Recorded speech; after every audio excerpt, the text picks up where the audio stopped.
6 Şubat 2023. İşte milyonlar böyle bir sabaha günaydın dedi, uyandı. Ülkenin büyük bir kısmını, tam 10 ilini kapsayan bölgede büyük bir deprem oldu. Depremin etkili olduğu yerlerden biri de Hatay'ın Samandağ ilçesiydi. Yani burasıydı. Deprem özel programı kapsamında ilçe ilçe gezip depremin nabzını tutmaya çalışıyoruz. Deprem sonrası ortaya çıkan tabloyu sizlere aktarmaya, paylaşmaya çalışıyoruz sizlerle. Samandağ ilçesindeyiz ve bulunduğumuz sokakta adeta bir film sahnesi söz konusu. Sokağın sağında ve solunda yer alan bütün yapılar yıkılmış, enkaza dönmüş durumda. Gördüğünüz enkazlardan yüzlerce kişi, belki binlerce kişi maalesef ölü bir şekilde çıkarıldı. Onlarcası, yüzlercesi de yaralandı. Enkaz toplama çalışmaları ilçede devam ediyor. Fakat enkazlar altında hala mucize eseri yaralı olarak bulunanlar var mı bilinmiyor. Cenazeler var mı bu da bilinmiyor. Samandağ'da ne olup bitti şu ana kadar? Depremin ikinci haftasında neler yaşandı? Nasıl bir tablo söz konusu? Gün içerisinde yapacağımız röportajlarla ilçeyi gezerek sizlere aktarmaya çalışacağız.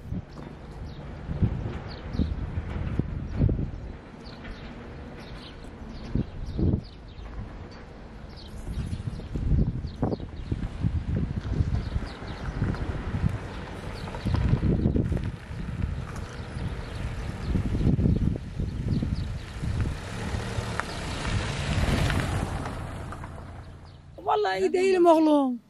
Bak perişan, ne çadır verdi bize ne bir şey. İşte dolaşıyoruz, kimse vermiyor. Türkçe doğru dürüst bilmiyorum oğlum. Ben bir de eşim, bir de engelli var. Vermiyor, çadır vermiyor. Askere söyledi, dedi biz dağıtmıyoruz. Bu kadar. Şu an nerede yaşıyorsunuz? Havalar soğuk, yağmur yağıyor. Vallahi dışarıda. Dışarıda oturuyoruz oğlum. Nerede oturacağız? Deprem olduğunda beri dışarıda yaşıyorsunuz. Bu direkt geliyor musun? Ben tuttum, ben bir de eşim, amcam oğlu. Göreceksin nasıl bağırıyoruz. Sanki dünya yakıldı. Bir şey kalmadı sanki bu dünyada oğlum. Vallahi bu Yardıma gelen kimse olmadı mı şu ana kadar? tır büyük bize vermedi hiç. Allah razı olsun. İş adamı zenginlerden verdi bize. Hiç hekimden bir tır burada beklemedi. Burada biliyorsun hani yol. Hastane yolu burada. Ne kadar? Diyor abi dur abi dur abi, kimse durmuyor. Ama araba küçük, Allah razı olsun. Minibüs. Taksi bekliyor, veriyor bize. AFAD bir yardım çadır falan verdi. Vermedi. Biz çadır lazım. Nereye gideceğiz? Bilmiyorum. İşte dolaşıyoruz. Kim verecek bize çadır? Herkes diyor yok yok yok komşulara. İşte bu kadar oğlum. Kaç gün geçmiş deprem üzerindeyiz ve siz hala çadır arıyorsunuz sokak sokak. Çadır yok. Çok aradı ama veremedi bize. Muhtara söyledi. Hiç aldırmadı. Akraba ve veriyor. Bize vermiyor. Hiç bize vermiyor. Ne rızka verdi ne bir şey verdi muhtar. Yani mümkünse çadır biz istiyoruz. Sadece çadır, bir şey istemiyoruz. Çadır versin yeter oğlum. Şükür can kaybı olmadı ama bayağı hasar. Özellikle barınacak çadırımız yok. Hep dışarıda kalıyoruz. Sağ olsunlar, ilgililer kimse. Çadır veren olmadı. Çadır istedik verilmedi. Neden acaba? Yani Vallahi bilmiyorum. İstedik gelsin vereceğiz dediler. Öyle. Peki hava soğuk, yağmur yağıyor, deprem üzerine kaç gün yapalım? geçti? Ne yapalım canımsın? Ev zaten yıkılmış. Zaten dışarıda kalıyoruz. İyi kötü şöyle bir naylondan bir parça üstümüze örttük. Öylece şimdi böyle kalıyoruz. Hayırlısı Allah'tan. İnşallah verilir. Ben şahsen arabada yatıyorum. Çadır falan alamadınız mı şu an? Vermediler. Gittim vermedi. Muhtar vermedi muhtar. Muhtar istedim muhtardan vermedi. Başkaları da verdi. Bazılarına 2 tane verdi. Size ne demek? Ben 5 aileyiz. Bize vermedi. Şu an nasıl yaşıyorsunuz yani soğuk havada kaç gün oldu? Bizde meştele vardı o domates meştelesi baraka yapmışız. Aynı şu asker ocağındaki barakalar var ya. Onlar gibi 10 aile içinde yatıyoruz. Başka ihtiyaçlarınız ne? İhtiyaçlarımız gıda lazım. Çadır lazım. Yiyecek lazım. Çünkü temin etmiyoruz, bir yerden temin etmiyoruz. Gidersek temin ederiz ama gitmiyoruz. Nereye gideceğiz? Bak bizim halimize bakın. Halimizi görüyor musunuz? Ne yapacağız yani şu anda bir çadır bile vermiyorlar ya. Böyle bir şey olabilir mi yani? Ne muhtara söylüyoruz çadır vermiyor. Belediye başkanına söylüyoruz çadır vermiyor. Nereye başvuracağız? Ne diyorlar? Vermiyorlar, vereceğiz diyor ama halimize bak nerede? Çadır yok, bir şey yok. Nerede kalacağız şimdi? Ev yıkıldı. Yani bize bir yol göstersinler biz de çaresine bakarız. Vermiyorlar yani çadır vermiyorlar abi ya. Bak evin haline bak. Dışarıda yaşıyorsunuz, Dışarıda çadırsız. yatıyoruz. Mecburen nerede kalacağız? Bir çadır versinler sığınmak için sadece yani sığınmak için bize çadır versinler.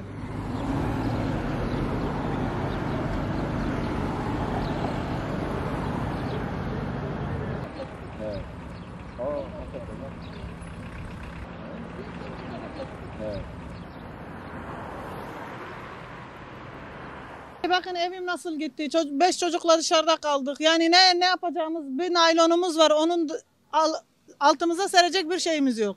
Yani dışarıda kalmışız resmen yani mağduruz. Bir tane çadır verseler sığınmak için sadece. Ben bunu kendi imkanlarımla paramla aldım. Gene de olmadı. Dün depremde oradaydık biz. Gene evimiz üstüne yıkıldı. Bir odalık evimiz vardı. O da yıkıldı üstümüze. Çocuk var mı? 3 çocuğum var benim. Ben eşim 5 kişilik aileyiz. Kaç gün oldu yani hala çadır alamadınız? Nasıl? Yani biz 15 gündür ne çadır alabildik ne de bir şey yapabildik. Dışarıdayız. Yani gece gündüz dışarıdayız. Başka ne ihtiyaçlar var? Yani her şeye ihtiyacımız var. Biz Samandağ'da oturuyorduk. Evimiz orada yıkıldı. Hiçbir şey çıkaramadık evimizden. Buraya geldik sığınmak için. Bir tane naylon getirdik oradan gelirken. Oturmak için yani evde hiçbir Allah yani bir çöp bile yok. Evimizde hiçbir şey yok. Bu da bir tane odam vardı o da yıkıldı. Kocam da şeyin altındaydı zaten. Yani anca onu zor çıkardık bu tarafa.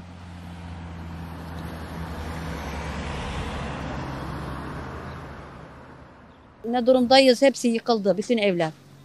Nasıl geçiniyorsunuz? Yani 15 gün oldu çadır, baraka ihtiyaç. Vallahi baraka. Bize vermediler çadır. Size de mi? La 15 ola gün hiç. oldu dışarıda. İyi valla ablam baraka yapmıştı. Ekecektik. İçine girdik. Bütün aile. 4 aile. Bir barakada yaşıyoruz. Sonra yeğenim geldi. Bir tane çadır, yarım bir çadır verdiler. Yarım naylon, yarım çadır. Bes sadece bu. Amca çocukları barakada. Öyle. Yani şu ana kadar size herhangi bir yardım gelmedi mi devlet Ne tarafından? ola gelmedi. 2-3 defa daha buradan ta denize kadar yayan gitti. Çadır bile vermediler dedi. Yazdırdım iki taraftan da çadır gelmedi. 8 aile tırın içinde kalıyoruz. 8 aile. Dün bütün komşuları tırın içine soktuk. Dün bu sarsıntıda. Hepsini. Burada komşu ne kadar varsa hepsi tırın içine girdi. Dünden beri daha ayaktayız. Yatmadık. Çadır falan alamadınız mı? Ya muhtara 3 kere gittim ben. Çadır yok. Vallahi işte gördünüz gibi siz vahiy Çadır temin edilmediği için halk tırlarda ya da kendi imkanlarıyla kurduğu çadırlarda yaşamak zorunda kalıyor. Geçmiş olsun. Çadırımız yok. Teşekkür ederiz. Çadır yok. Çadır var mı? Tırda kalıyorum. Yarın tır sefere gidecek ve kalacak yerim yok. Çadır vermiyorlar yani o kadar Kaç kere söyledik muhtara vermiyor. gittik. Kaç kere rica kadın tek ettik. başımıza Bir nerede çadır kalalım? istiyoruz ya. Başka bir şey istemiyoruz. Eşlerimiz burada değil çocuklarla beraber kalıyoruz. Dün büyük bir deprem oldu. Zorla kendimizi kurtardık. Yani niye bu devlet bir şey yapmıyor? Sadece oy kullanmamızı istiyorlar mı? İşte öyle. Ama oy için her gün gelirler. Oğlum 1 Öyle yaşında. olmaz. Yardımdan mama almıştım. Evin arkasına koydum. Evin arkası çöktü şu an. Mamaları bile alamıyorum. Şu an tırda kalıyorum. Yarın tırlar sefere Evet, gidecek sefere ve kalacak gidecekler yerim yok. yani. Bunlar Ben buraya korkularımızı- birazcık yükseltsinler yere. Ben çadır istiyorum. Başka hiçbir şey istiyorum. 3 tane çocuğum var ve kalacak hiçbir yerim yok. Ben yaşıyorum ama ölmüşüm. Evet. Ben yaşıyorum, ayaktayım ama ben ölmüşüm. Hiçbir şey istemiyorum. Ne yemek, ne Gıda ekmek, ne bir şey. istemiyoruz. Sadece İstemiyoruz ya. çadır Ben istiyoruz ot toplar yerim. Bana çadır verin ya. Kimse mi sahip çıkmıyor bize? Biz insan değil kimse. miyiz? O Ya kadar ne diyelim, arıyoruz, ne kimse diyelim? O cevap kadar vermiyorlar. arıyoruz. AFAD'ı getireceğim, arıyorum. bugün ama getirmiyorlar Büyük şehri yani. arıyorum. Herkesi arıyorum. Kimse telefonuma dönüp bakmıyor ya. Evet. Yaşadığımız hayat mı? Sefiller içinde yaşıyoruz.